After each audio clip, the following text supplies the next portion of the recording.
Good morning dear students. आज के इस लेक्चर में हम जो डिस्कस करेंगे वो करेंगे method of carrying out work in PWD. ठीक है, कि पीडब्ल्यूडी में कोई भी वर्क को कैरी आउट करने के लिए क्या क्या मेथड यूज़ किए जाते हैं। ठीक है, अब इसके पहले मैंने आपसे जो क्लास में बताया था उसमें पीडब्ल्यूडी के बारे में बताया था, उसके डिफरेंट प्रोसीजर के बारे में बताया था। ठीक है, और पीडब्ल्यूडी का जो फुल फॉर्म होता है वो भी मैंने आपको बताया था। नहीं पता फिर से बता देता हूँ मैं। पीडब्ल्यूडी जो है डिपार्टमेंट होता है, वर्किंग डिपार्टमेंट, ठीक है, गवर्नमेंट का, जिसका फुल फॉर्म होता है पब्लिक वर्क डिपार्टमेंट। ठीक है, तो इसमें वर्क को जो इम्प्लीमेंट करने के लिए कौन कौन से मेथड कैरी आउट होते हैं उनके बारे में आज हम डिस्कस करें। ठीक है, तो सबसे पहला है इसका जो मेथड है वो यूज़ करता है ये कि उसका, ठीक है, सबसे पहला जो मेथड होता है उस प्रोसेस होता है उसमें ये क्या डिटेल एस्टिमेट तैयार करता है, डिटेल रिपोर्ट तैयार करता है, जिसके अंतर्गत आता है जैसे आपका डिज़ाइन से रिलेटेड आता है, ड्राइंग से रिलेटेड आता है।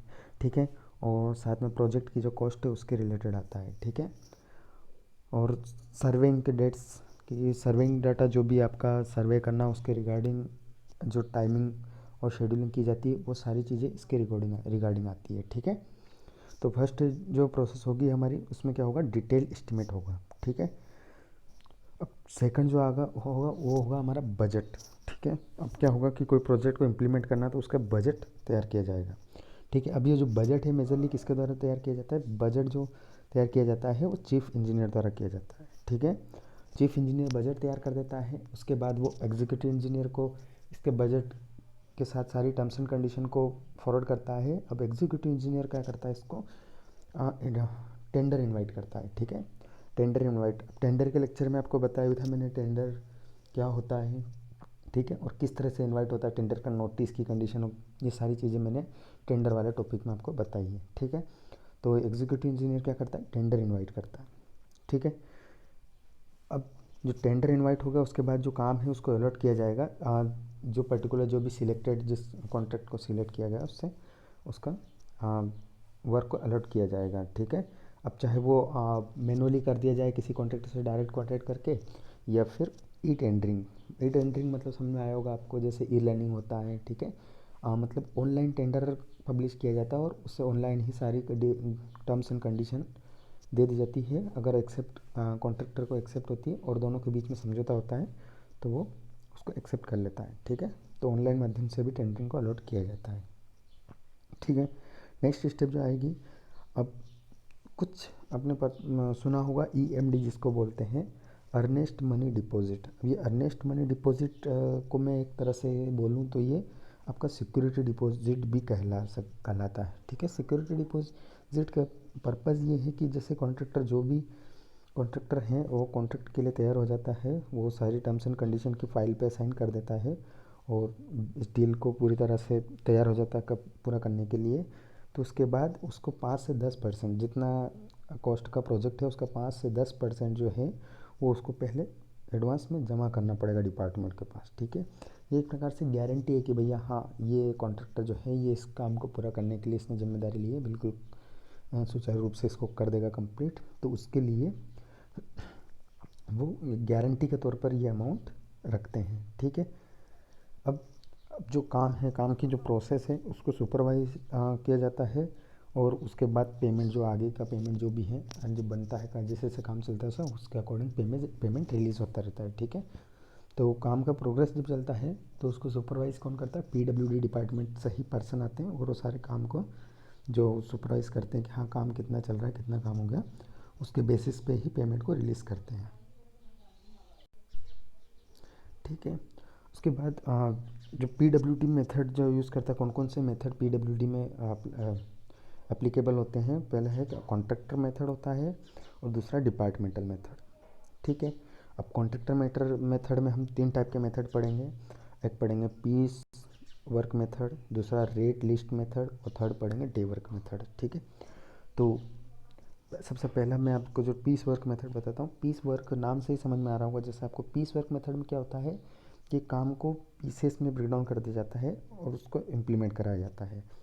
ठीक है, जैसे बोल दूँ मैं कि जो वर्क है उसका एस्टिमेशन कर दिया जाता है कि कितनी क्वांटिटी है वर्क की, कितना काम है, उसके हिसाब से उसका एस्टिमेशन किया जाता है और उसके द्वारा उसको इम्प्लीमेंट करा दिया जाता है, ठीक है। ये जो इसकी मेजरली जो सूटेबिलिटी होती है वो रोड वर्क और अगर आपका देखा जाए तो कैनाल वर्क, ठीक है। इन दो में इसकी मेजरली सूटेबिलिटी होती है, ठीक है। अब जैसे पढ़ते हैं इस तरह से, जैसे आप डिप्लोमा बेसिस पे हैं तो जेई लेवल पे जो एग्ज़ाम्स आती है उस टाइप में इस टाइप के क्वेश्चन पूछते हैं कि जैसे आपका जो है पीस वर्क मेथड है वो किन किन चीज़ कौन कौन से प्रोजेक्ट जो है उनके लिए सूटेबल होता है। तो वहाँ पर आपको ऑप्शन में दे सकता है रोड, कैनाल, ठीक है। और उसके बाद ए बी दोनों या दोनों नहीं, ऐसा। तो ये चीज़ आप पढ़ते हैं तो आपको याद रखनी होगी, ठीक है। जेई लेवल्स में इस टाइप के क्वेश्चन यहाँ से अराइज होते हैं, ठीक है। अब उसके बाद इसका मेन प्रिंसिपल क्या होता है, ठीक है। इसका मेन प्रिंसिपल है कि डिफरेंट एजेंसी के बीच में अगर कॉन्ट्रैक्टर को सिलेक्ट करना तो वो अपना पर्टिकुलर टास्क दे देगी। तो उसमें जैसे फॉर एग्जांपल मैं अगर एक एग्जांपल दूँ आपको कि आप 2 पर्सन पार्टनरी में कोई काम कर रहे हैं, ठीक है। तो आपको वर्क को आप पीसेस में ब्रेक डाउन करके काम करेंगे तो आपको बिल्कुल सारा आइडिया रहेगा कि हाँ किसका कितना काम हुआ। अगर साथ मिलकर पूरा किया तो उसमें क्या रहेगा कि किसका ज़्यादा काम हो, किसका कम हुआ। तो उसमें जो मनी से रिलेटेड आपका डिवाइडेशन होगा उसमें भी दिक्कत आएगी, ठीक है। तो पीस वर्क में क्या होता है कि इंडिविजुअली आपको मतलब हाँ, काम का पता चल जाता है किसका कितना काम हुआ है, ठीक है। और किसका कितना एक्सपेंडिचर हुआ है, ठीक है।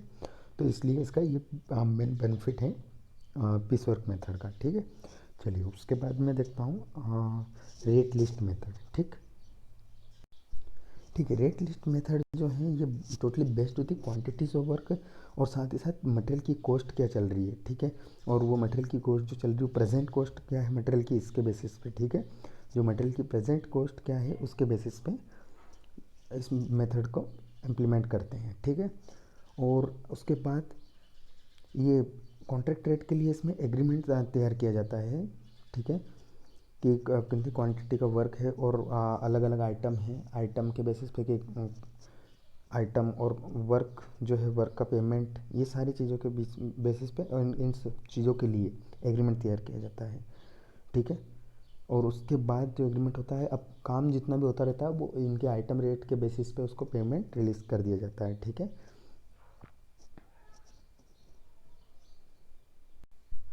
ठीक है, तो रेट लिस्ट मेथड में जो पेमेंट कॉन्ट्रैक्टर को दिया जाता है वो काम कितना हुआ उसके बेसिस पे पेमेंट किया जाता है उसको, ठीक है।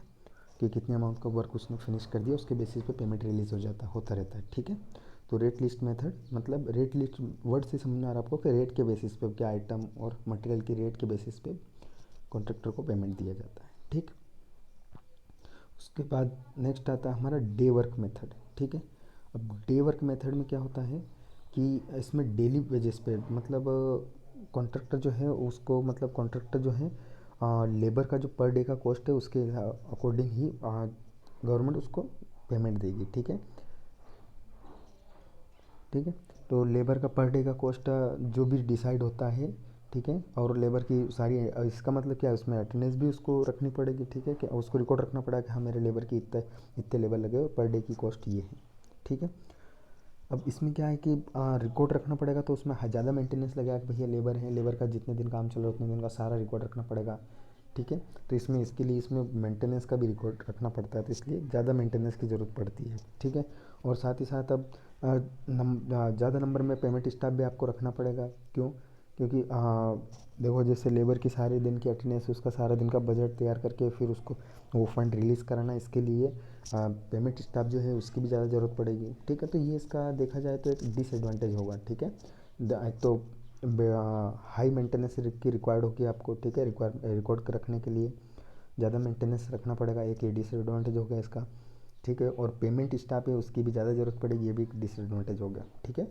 बाकी का जो दूसरे मेथड है उसके कंपेयर में। उसके बाद जो आता है ये जो प्रोसेस है ये ज़्यादा मेजर प्रोजेक्ट के लिए अप्लाई इम्प्लीमेंट नहीं कर सकते, तो एक ये भी डिसएडवांटेज है कि ये ज़्यादा बड़े प्रोजेक्ट के लिए हम इसको इम्प्लीमेंट नहीं कर सकते। ये माइनर प्रोजेक्ट जो होते हैं छोटे प्रोजेक्ट उसके लिए हम इस प्रोसेस को अप्लाई कर सकते हैं, इस प्रोसेस के थ्रू हम प्रोजेक्ट को इम्प्लीमेंट कर सकते हैं, ठीक है। मतलब ज़्यादा बड़े प्रोजेक्ट में नहीं अप्लाई कर सकते हैं, तो ठीक है। तो यहाँ से भी आपको क्वेश्चन राइज हो जाता है कि day work method is suitable for, ऐसा बोल दिया जाए और आपको नीचे ऑप्शन दे दिया जाए, ठीक है। तो उसमें आपको ये भी बोल दिया जाए, ऐसा भी क्वेश्चन पूछ ले वो कि disadvantage of day day work method, ठीक है। डे वर्क मेथड का डिसएडवांटेज क्या है 3 ऑप्शन सही देगा, एक आपको गलत दे देगा जो डिसएडवांटेज है रियल में। ठीक है, तो आपको ऑप्शन सेलेक्ट करना होता है। ठीक है, तो इस टाइप से ऑब्जेक्टिव यहाँ से अराइज हो सकता है। ठीक,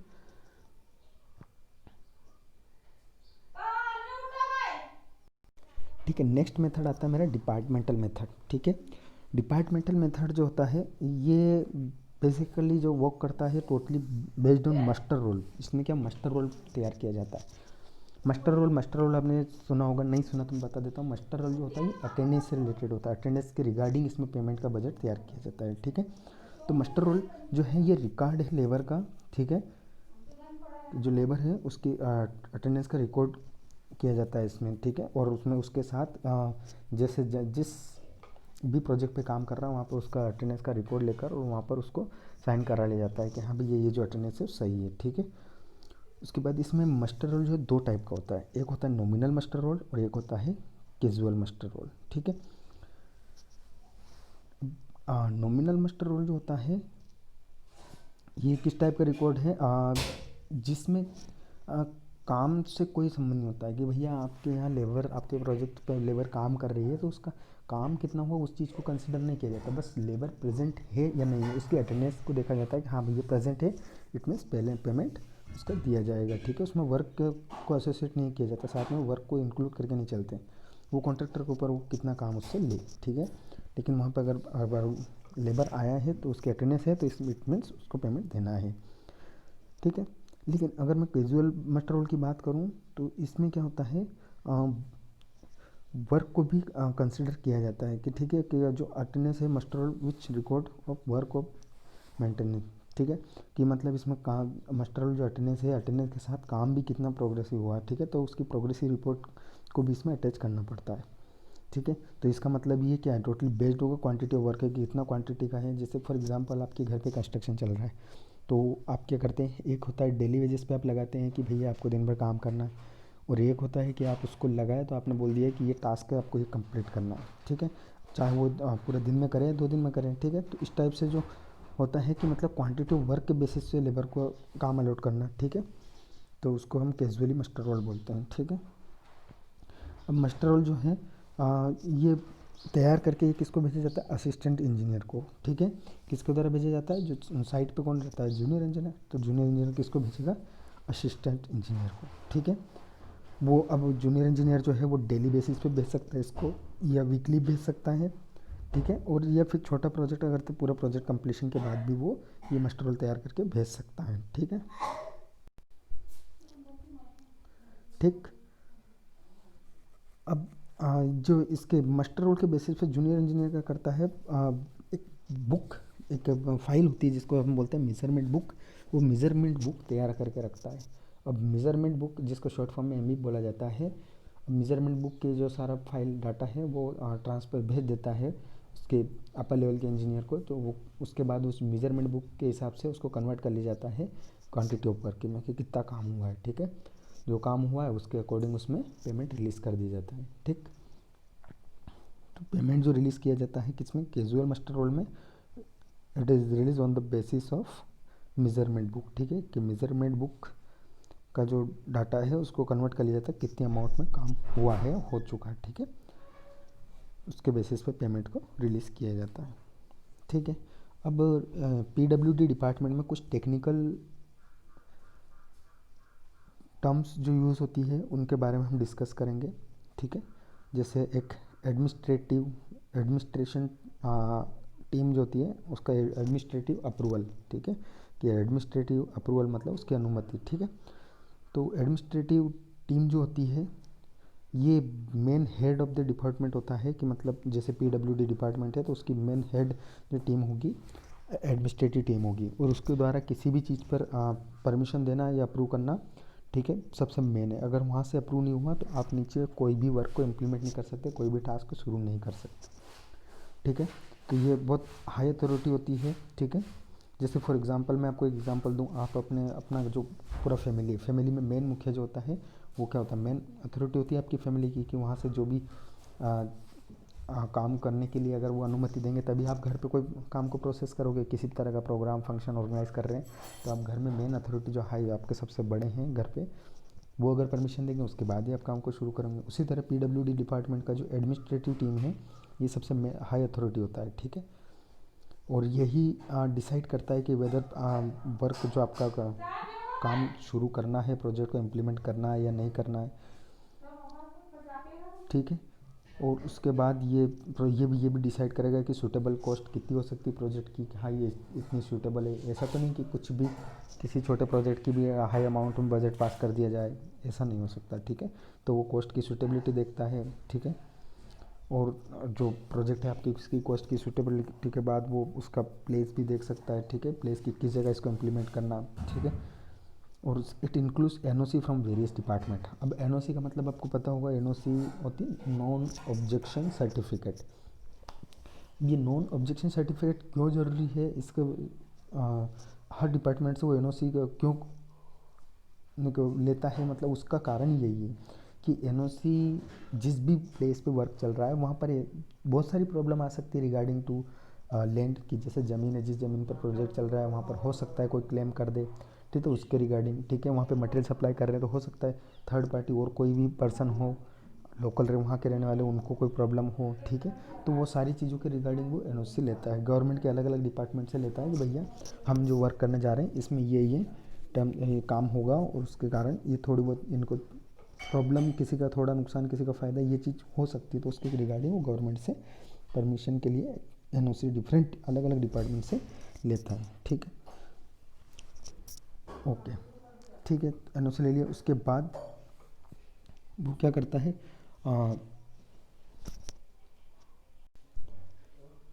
ठीक। अब एडमिनिस्ट्रेटिव अप्रूवल जो है ये टोटली बेस्ड होता है किसके ऊपर, प्लानिंग, एस्टिमेटिंग और सेफ्टी कंसिडरेशन, ठीक है। कि प्रॉपर प्लान करेगा एडमिनिस्ट्रेटिव टीम, उसके बाद उसका एस्टिमेशन करेगा पूरा अच्छे से।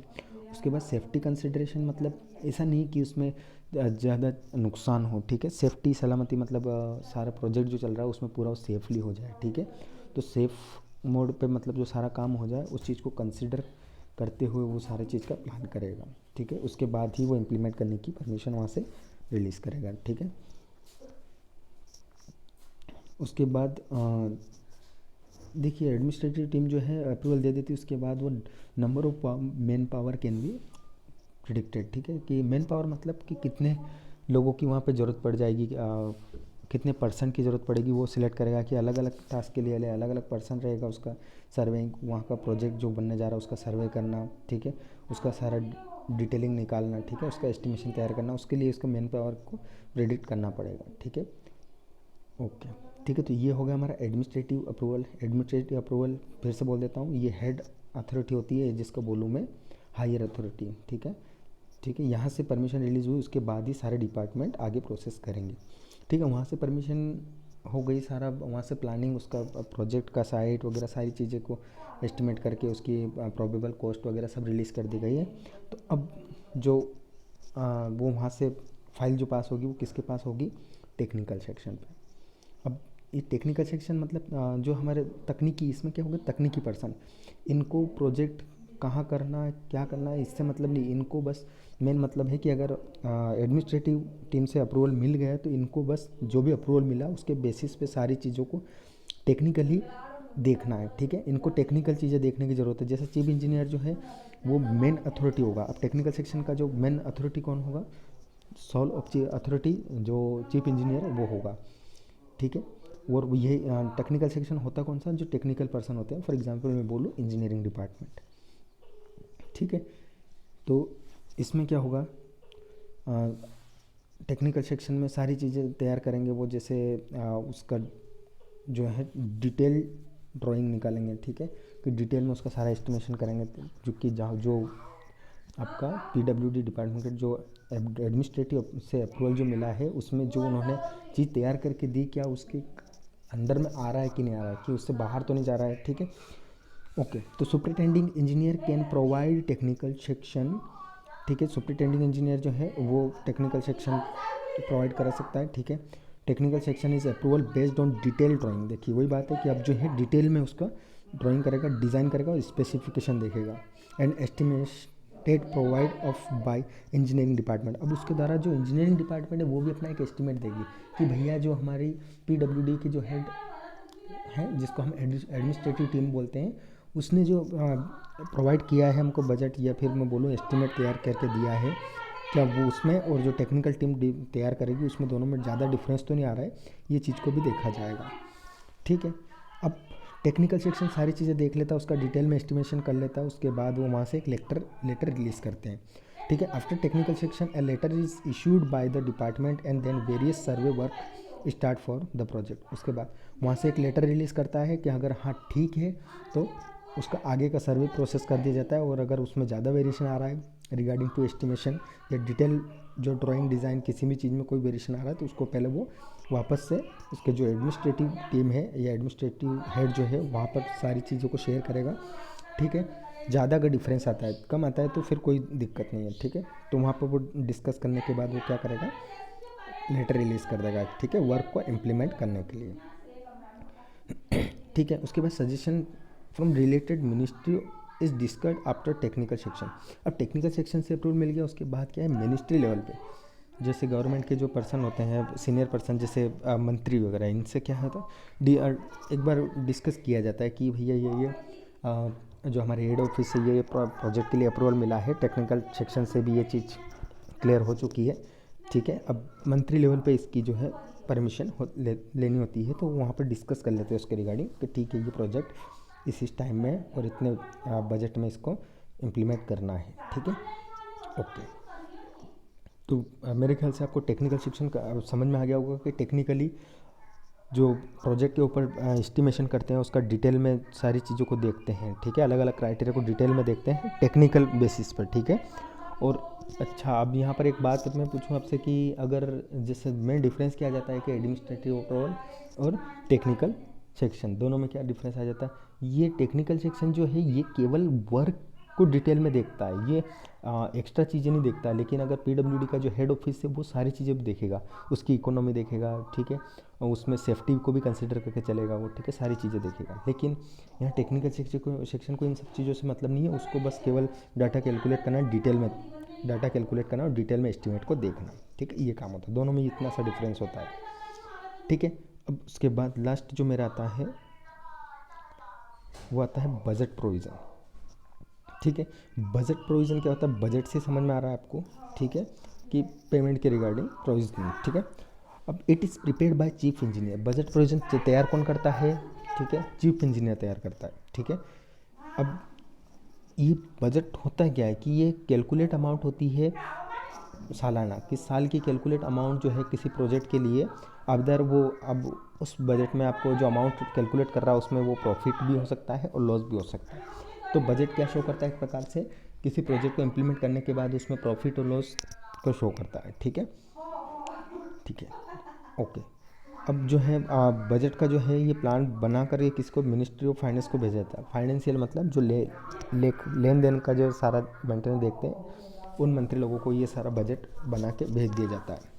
ठीक है, और इसकी परमिशन के लिए भैया इतना इतना बजट जा रहा है और इतना इतना इस प्रोजेक्ट को, तो मिनिस्ट्री लेवल पर फाइनेंस मिनिस्टर को ये रिकॉर्ड भेजा जाता है। ठीक है, परमिशन के लिए। अब बजट जो है रिक्वायर्ड क्यों होता है, कोई भी काम है, कोई भी वर्क है, कोई भी प्रोजेक्ट है, उसको कंटिन्यूअसली प्रोग्रेस करने के लिए, बढ़ाने के लिए या कंटिन्यूअसली आगे बढ़ते रहने के लिए, कंप्लीट होने के लिए पेमेंट की ज़रूरत होती है। पेमेंट जब बजट पास होगा, पेमेंट आएगा तभी वर्क आगे प्रोग्रेस कर पाएगा। ठीक है, budget represent the growth and rate of the project. और वेरी इंपॉर्टेंट बात है, इससे क्वेश्चन भी राइज होता है कि ग्रोथ रेट जो है वो किसके द्वारा रिप्रेजेंट होती है, वो मेजरली होती है बजट के द्वारा। ठीक है, तो ग्रोथ रेट किसी भी वर्क जो कोई प्रोजेक्ट है उसकी ग्रोथ रेट किसके बेसिस पे देखी जाती है, वो देखी जाती है आपकी बजट के बेसिस पे। ठीक है,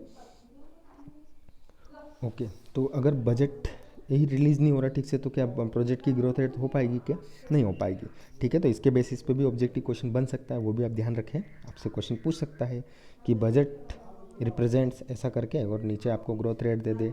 ठीक है, और भी ऑप्शन दे दे, एस्टिमेशन दे दे। ठीक है, ड्राइंग दे दे, तो आपको क्या चीज़ मतलब सही है वो चीज़ बतानी होती है। ठीक है, तो इस टाइप के क्वेश्चन अराइज होते हैं। ठीक, ओके, थैंक यू स्टूडेंट।